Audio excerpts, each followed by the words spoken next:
Don't blink, learning happens faster than you think. And what is it that I think about? How to end trauma, silly. That's right, we're gonna kick them out. One time only. Because the opportunity presents itself. How to make sure that we have stable mental health? Question the specialists who don't do anything for you. It's because they lack knowledge and empathy, and then they blame you. The labels that I've been introduced to, well, the thing is it doesn't really stick to me. I've already been through it, this hypocrisy. That's why I kept telling them, be careful there. I'm gonna come clean with my advocacy. Because quite frankly, if you don't give a shit for the most at risk, those that are self-harming and harming others, live with trauma every day. Trauma. Why? I'm here to say, no way. They don't understand. Why? I'm here to say, no way. They don't understand creativity, literacy, disability. They say the words, but wow, when they're asked to step up, they disappear. How absurd. And I don't care to hear about their excuses anymore. That amazes me is that in this age of political polarization, here you have an international community. You have the English, the Americans, the Chinese, the Australians, as well as the Thai, all working together. Everybody says, hey, that's a group of children, and we're going to help them. We're going to get involved and do what's right as a human being. I'm ready to move on, which means to openly talk about this. They won't recognize their own mistakes, their lies. Fine. My privacy was everything to me until it was taught that no, you have to live openly. So you have a goal in your mind, knowing what you need to find is self-love, self-care. Then you go through the therapies out Do what's right there and you recognize, wow, they really aren't that good. Because they blame the patient, which is something you should never do. That's what they tell you. Oh, they should all over you. Well, you're doing the exact same thing with the desire and knowledge. You can do better in every aspect of trauma because it's their drama. And how do I know? Well, I never ever thought that I would ever be able to sing. If you really know me, why you can't rely on anyone else but yourself. Because people can lie so easily. When people start to feel better physically, mentally, emotionally, they change automatically. It's having the self-awareness of why it changed. And that was my profession, understanding every single step. The only thing I asked them was to learn from your mistakes. That's the only way to defy heartbreak. And for them to question without understanding anything, admitting we don't really understand trauma They here. say the Well, word. then stop treating me and denying choices because they are the ones that made sure that fear, voicelessness, and anger would adhere for life. Except, I don't believe that. I need to get back to my philosophy. Return to the basic principle of morality, which we're taught when we're little children if we're given religion, the storytelling of how to behave. That means creating your own boundaries and sticking to it. They claim they don't know anything about PTSD. Well, I don't think so, and I'm going to demand that they prove it.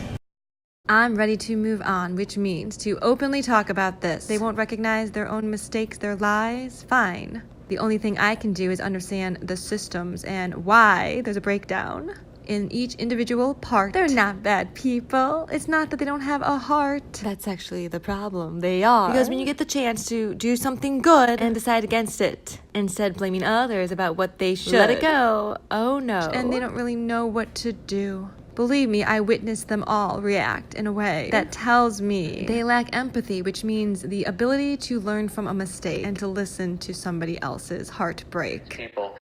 Don't blink, learning happens faster than you think.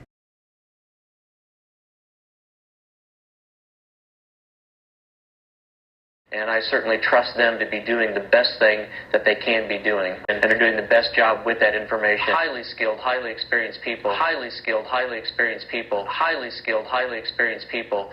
And I certainly trust them to be doing the best thing that they can be doing. Would run to the scene and try to help. How much will this be able to people volunteer to help? There's also the issue that too much help, too many people over there on the site would overcrowded the situation and get things even more challenging. What do you make of this delicate balance? It is a very delicate balance, having enough people who have the right skills. Every time you increase the amount of people involved in one of these operations, you increase the logistical problem that you have. The cooperation has been absolutely astounding. And I think it's really good from the standpoint of the ability for people from different cultures and different backgrounds to be able to get together and work together. Yeah. But it also presents some unique challenges. And each time these things happen, how to do them better the next time. How to do them better the next time. How to do them better the next time. The more time that goes by, the better their chances are, simply because with diving, a lot of it is just the amount of training that you have to react automatically and to not panic. The longer they have to train the boys, the safer it is if they choose to do that particular option. The other thing is that the training does is it serves to give the boys purpose. They have the feeling that they're doing something to help affect their own rescue, which is very important psychologically. These kids, It's what's best that fits that particular moment. Okay. So help us understand then what comes next. How challenging is the mission to get them out? Boys, they can't swim. They definitely can't dive. Do we teach them to dive quickly, shortly, but it's a 2.5 kilometer swim? Or do we design some suit or a mask to get them out? Or any other options? Or we keep pumping until the cave goes dry and we can actually walk them out? Is just the amount of training that you have to react automatically and to not panic. The longer they have to train. Is this the facts on the ground? I mean, the idea is these men, 11 to 16, had no food. Some of them can't stand. The expectation was that some of them died. They're suffering from muscle. The second thing, the world said, hey, where are those boys? Happy tears. And that's the difference. When you kick out anger, guilt, shame, and fear, all of a sudden your body can go back to what it used to be. Not so sensitive to the external sensory. Don't you dare tell me what's happening and how I feel. That means physically and emotionally. I couldn't cry before because it... Sorry. Let's get back to A, B, C, and 1, 2, 3. These countries are out on the job to rescue the trapped team. The U.S. here, the Australian team trapped in a cave in Thailand. Another hard turn. And I certainly trust them to be doing the best thing that they can be doing. Talk about the worst people and systems and individual thoughts and thinking and actions and how they did it. I lost my voice 100%. So I was wallowing in it. And now that I got out to hurt needlessly, define that's who you are then. It's super simple, a child's game. 1, 2, 3. Step 1, you gotta just get it out. Step 2, create that distance. That's how I got away from that zoo. Step 3, it will follow you, so do it consciously, and this is the part that takes time. It's when people start to blame you, make you and the words they use your mind. And they're doing the best job with that information. Highly skilled, highly experienced people. Elevating every group that has helped me get through my trauma. The ability to speak and get the words out and hear my voice for the first time. Cutting through the din, the noise, the hatred that grows within after you find out what people are capable of, because their lives just come up and that's a PTSD memory stuck in you. But I believe we all have our own personalities. So, to protect myself, you're gonna have to take a risk. And trust me, this is the reciprocity that I believe in. True symbiotic relationships to do good.